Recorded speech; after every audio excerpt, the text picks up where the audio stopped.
Ассалаумағалейкум қыздар ұрпақтары, қалдарыңыз қалай? Мен Сәулетбай Сақұтұлы. Бүгін 2022 жыл 16 наурыз. Кеше ғана 15 наурыз сіздерге жаңа бір дерекпен, тың дерекпен бөліскенмін. Қазақстан Республикасының мұрағатынан табылған кезіндегі ата-бабамыздың 1847 жылы жазылған архиві және қатынамасы бағанағы өтініш дейміз бе. Енді содан кейін 1865 жылдары жазылған өтініші туралы тың деректі орталарыңызға салдым. Барлықтарыңыз көріп алсыздар. Онда кезігіп жатқан кісілердің аттары көбінде төрт қызайдың ішіндегі Меңіс ұрпағынан көрініп жатыр. Меңіс ұрпақтарынан шығып жатыр. Енді әлі де зерттеу дейміз оны. Осы бағанағы архивта, мұрағатта сақталған кісінің аттарынан 30-дан астам кісінің аты бар. Ода мына Матай руларында аттары бар. Енді Матайдың қайсынан тарқайды, оның бәрін ізденіс жасап зерттеп табу керек. Және де Қызай ұрпақтарында кімдер, соларды да іздеп табу керек. Ол туралы әлі алдыда бөлісетін болам. Кім-кімде екенін атын атап түсіндіріп бөлісетін боламыз, Құдайым бұйырса. Енді және бір тың дерекпен бөліскім бар. Және де бір тың дерек, және де архивтан шыққан тың дерек бар. Соны бөлісем, көріңіздер. Және осы кескінді шама бар жалпы Қызай ұрпақтарына тарқатыңыздар. Арнамызға жазылыңыздар. Әрқашан жаңалықтардан қорғап қалмаңыздар. Сондықтан да арнамызға міндетті түрде жазылыңыз. Арғарай Қызай ұрпақтарына молынан тарқатыңыз. Шамаңыз жеткенше. Қазір бөлісетін болам мен сіздермен. Мынандай мұрынның шежіресі болған. Мұрын Қаракерейдің ішінде Байыстан Тарқайдың мұрын деген ру бар екен, білесіздер. Мұрын бір көбінде біз айтып жүреміз. Енді ауыз әдебиет аңыздарда дейміз ба. Бұл айтқанда мұрын Қызай анамыздың сіңлісі болған деген дерек бар. Бұрыннан келе айтылып келе жатыр. Енді ол туралы шынайы бір дәлелдері, архивтік сондай бір дәлелдеулер әлі болған жоқ. Оның бәрі ашылып жатады. Енді ел жүзіндегі, ел аузындағы сөз бекерге айтылмайды ғой. Осы мұрынның Кенже деген руындан тарқайтын шежіресі бар екен. Кенженің шежіресі. Кенженің шежіресіне архивқа кіргізілген осындай Серікболсын деген ағамыздың архивтан тауып кіргізген дерегі бар. Осы дерек туралы бөліскім келеді. Мына жерде айтылған. Осында мынау мәтінде айтылуында қалай айтылған туралы мен сіздерге оқып берейін. Қазір көріңіздер. Бұл да Лепсі атасы дейді. Лепес атасы. Бұл жерге 1093 жыл бұрын Семей уезі Шыңғыстау бөктерінен келіп дейді. Семей уезінен, Шыңғыстау бөктерінен келіп, орыс бодандығын қабылдағысы келмей, орыс бодандығын қабылдағысы келмей, Қытайға ауып кеткен Қызай руы жұрттарына қоныстанды дейді. Бұл айтқанда, бұл деректе 93 жыл бұрын Семей жақтан, Шыңғыстау жақтан келген бағанағы Лепес атаның ұрпақтары Қытайға кеткен Қызайлардың жұртына кеп қоныстанды деп айтылған. Мұнда Лепес атаның алғашында тек 6 адам келген дейді. Тек 6 адам келген дейді. Ішкергі қыстаулық аймақтардағы мал жайылымдарына қатысты ешқандай шекара шектеулері сақталынбайды. Әуелі бұл атаның кез келген шаңырақ иесі қыстау үшін қайда саламын десе де өз еркінде. Болыс болыстық шекара сызығы белгіленген тұсқа шекті мысалға алғанда 13-ші старшындағы қарасты Көшімбай ұрпақтарымен арадағы жерлер нақтыланғанды. Осы шекара аймақтары өзге рулармен қатаң сақталады деп жазылған П.А. Щербинаның аталған еңбегінде дейді. 142-ші бетінде жазылған екен.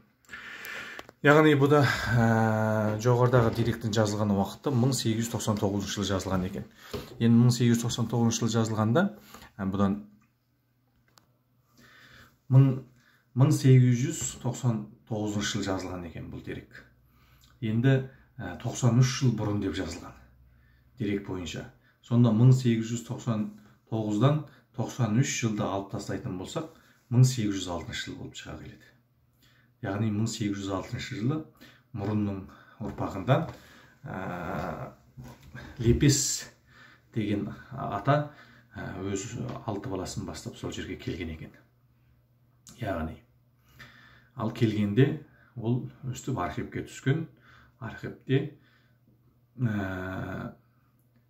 орыс бодандығын қабылдағысы келмей Қытай жаққа ауып кеткен Қызай руларының жұртына келіп қоныстанды деп жазылады. Яғни біз 1806 жылдың алдында осы жерде біздің болғанымызды белгілейді. 1806 жылдың алдында біз сол жылдарға дейін көшіп кеткенбіз Қытай жаққа қарай. Соның алдында осы жақта болғанбыз. Бұл қай жер? Енді бұл негізі мен қазір айтам. Бұл жерде жазылған. Ескерер болсақ дейді. Аталарымыз Тарбағатай бөктеріне дейді.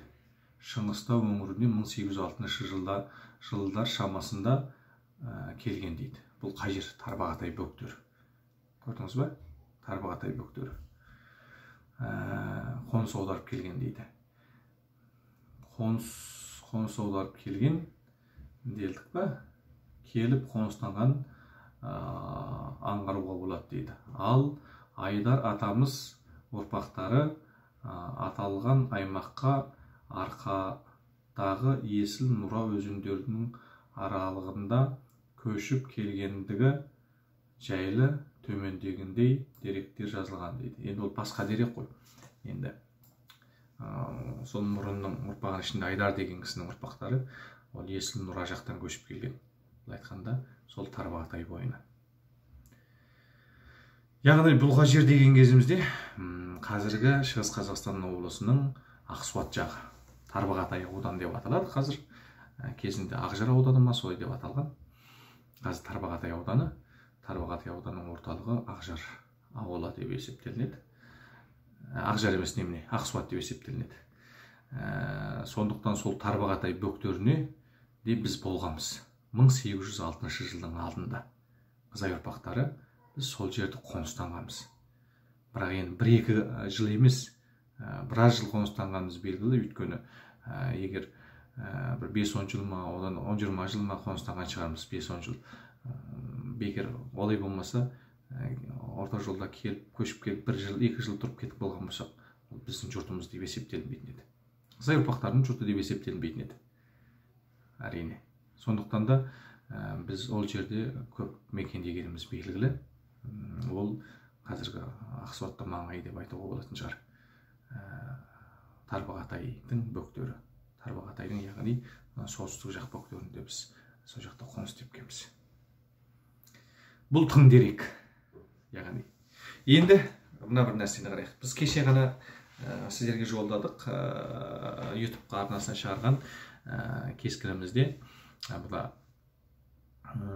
1865 жылы біз қайта Қапал өңіріне келгенбіз. Яғни Жетісу өңіріне қайта көшіп келгенбіз. Жетісу өңіріне. Жетісу өңіріне 1865 жылы келдік. Арада 60 жыл уақыт бар. Ал 60 жылдың уақытының алдында 1847 жылы. 1847 жылы біз патшалыққа хат жаздық.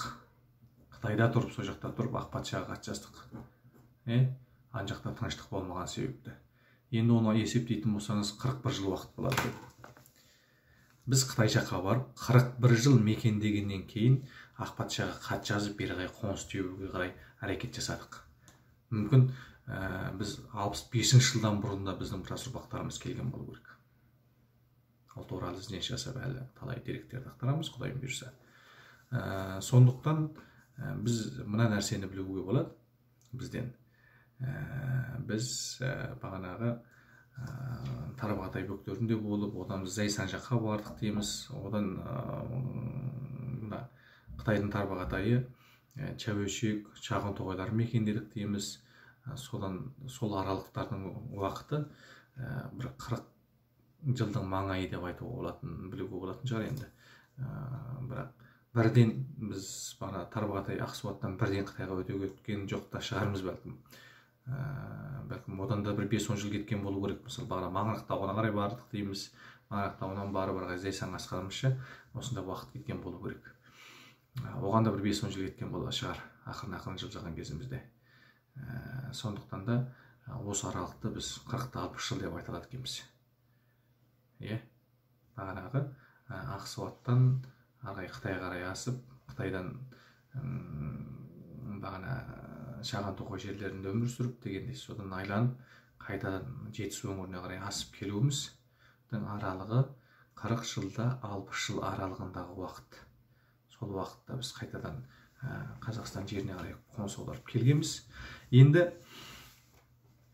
осы жерде Қазақстанға келіп қоныс аударып келгеннен кейін менің білуімде шамамен бір 20-30 жылдай мекендеп қайта Қытайға қарай асып кеткенбіз. 20-30 жылға жете ме жетпей ме сондай мекендеп қайта өтіп кеткен жағдайымыз бар. 65 па? Жоқ, 30 жылға бармайды екен. 10-15 жыл екен, сол маңайда мекен. Солай кеткен жағдайымыз бар. Өйткені мынанда неме деген кітапта жазылған екен. Қазір мен сіздерге оқып берем. Қыдар Тілесбайұлы деген жүр ғой мында. Қыдар Тілесбайұлы деген кешегі деректе жүр. Сығанбай Мырзабайұлымен бірге сөкөзде жұмыс атқарған биліктегі адам екені белгілі болды. Мықты адам екені. Енді сол кісінің Қытайдағы жазылған шежіреде былай жазылған екен.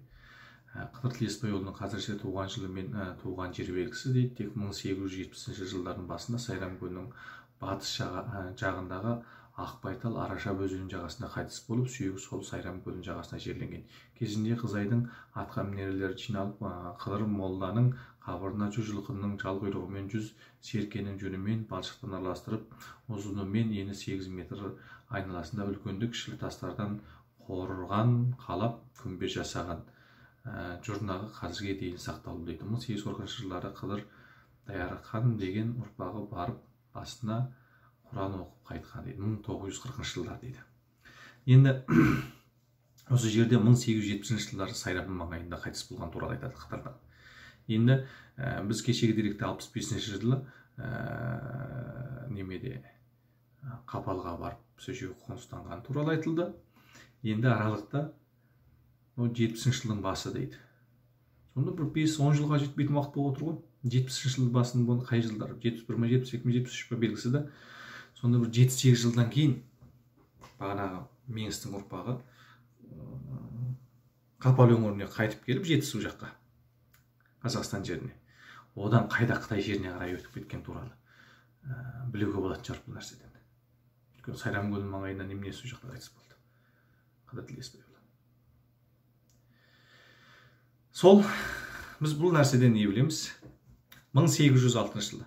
Естеріңізде болсын, 1806 жылдың алдында біз Шығыс Қазақстан Ақсуат жақта жүрміз. 1806 жылдың алдында. Енді 1865 жылы бір бөлігіміз, Қызай ұрпағының бір бөлігі Қазақстан жеріне қарай ауғанбыз. Қайта бір 7-8 жылдан кейін бүкен шамасында қайтадан Қытайға қарай қайта қайтқанбыз. Соны білуге болу керек. Осылай. Өйткені біз сол кездерде патшалықта келіп тұрақтап тұрып қалмаған сияқты болып тұрмыз бұл себепті. Бұл жағдайға қарасақ. Сондықтан бұл кескінді барынша тарқатыңыздар, шындық іздейік әрқашан. Тарихымызды, шежіремізді шындығымен жазайық әрқашан. Сондықтан да кескінді барынша қыздар ұрпақтарынан молын тарқатыңыздар, арнамызға тіркеліңіздер. Рахмет сіздерге көп.